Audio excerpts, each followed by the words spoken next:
The other day, some of you were asking me about the Panchakoshya sadhana. Well, the Panchakoshas, Annamaya Kosha, Pranamaya Kosha, Manomaya Kosha, Vijnanamaya Kosha, and Anandamaya Kosha refer to the five sheaths which constitute the existence of jiva, a being, soul manifestation in a life form. The Panchakoshya sadhana is a higher level of spiritual ascent for ultimate realization. This sadhana will also be taught to you at the right time when you deserve it. I will teach you how to awaken the five divine streams of the consciousness force by sublime transmutation of these five levies of expression of the jiva. Even if I am not there by the time you reach this class of spirituality, don't worry, because before my departure, I will arrange for suitable persons to carry forward this guidance. Some of you are stunned to see the word five gods or five divine streams residing in the five koshas. You think gods live outside, somewhere in the heavens, on the seventh plane, etc. My children, the five gods I am referring to exist within our own being. How come? Have you seen them, you might ask me? Yes, I have experienced them. Okay, let us take some simple examples to understand the main point first. You all have seen clouds showering rainfall in the monsoon. You may argue that, see, without the rainfall from up above the sky, there can't be any irrigation on the earth. No crops can grow. We can't survive without harvesting the grains from the blossoming fields. That means we survive on the blessings bestowed from above by the rain god. Fine, so your argument is well taken. You may argue similarly to justify your belief that gods live above and the divine boons, supernatural powers, cities, grace of angels, help of great souls, all are bestowed from the heavens, from the higher planes, from above. Just look at the other facts in the same example. You have seen the clouds in the sky. They even shield the sunlight at times. But don't you know how they are formed? It is the water evaporated from the surface of the sea that forms clouds. So I may say that the water jumps above from the earth and reaches the sky in the form of clouds. Thus, the sea and rivers are also God's manifestations, but they live on this very earth. Yeah, you have not seen the water jumping from the earth towards the sky. You have only seen the clouds gathered in the sky, and you have seen their downpour. True, the process of cloud formation is subtle.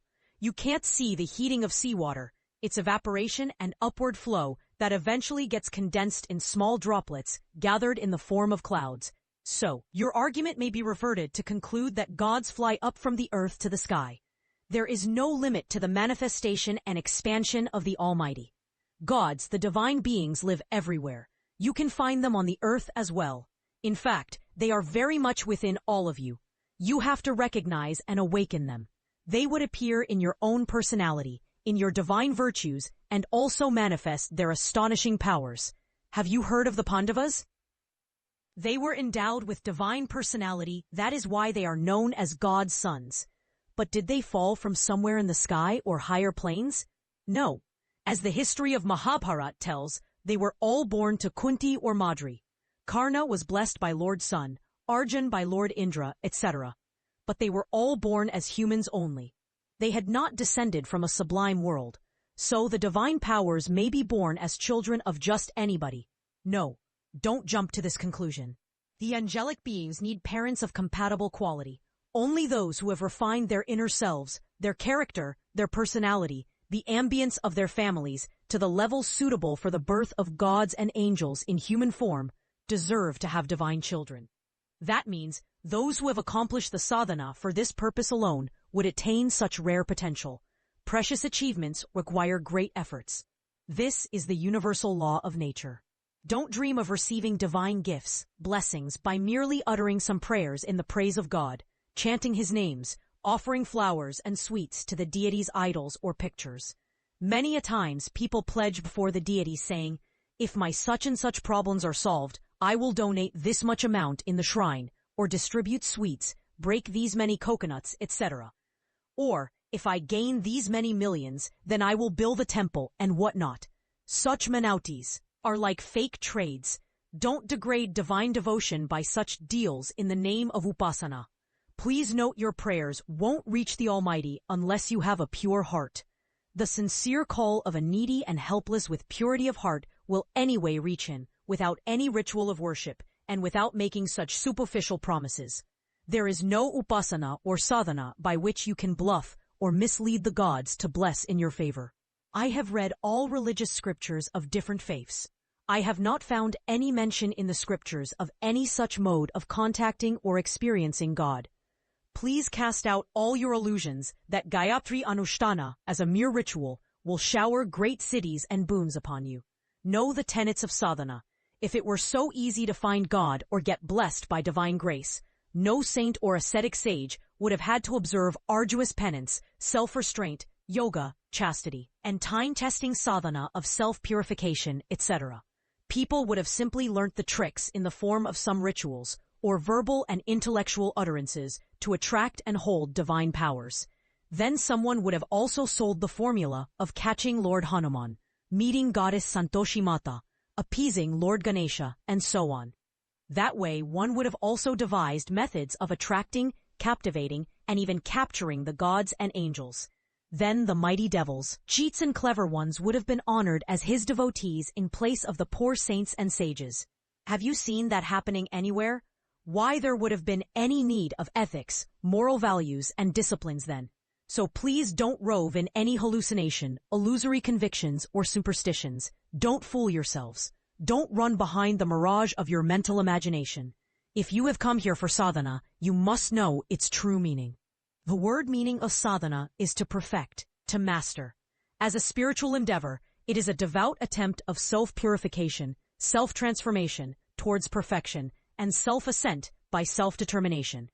It requires mastery over the senses, over the mind and intellect. Ever since the emergence of human culture on the earth, since the dawn of the Vedic age, the history of the rishis, munis, saints, and sages has witnessed their dedicated sadhana imbibed with penance for self-purification, ascetic disciplines for self-restraint, and devotion for love and service of all beings.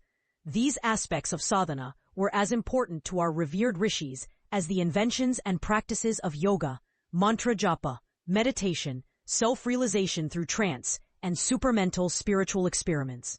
Now you can see what I mean by inducing life in your sadhana.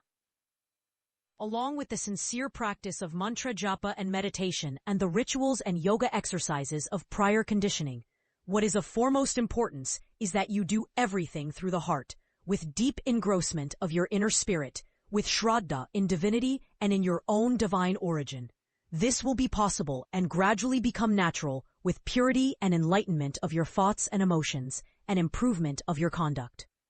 If you have grasped the meaning of sadhana, and you attempt to adopt it through your heart and soul, it will open the path of all-round illumination and success in your life.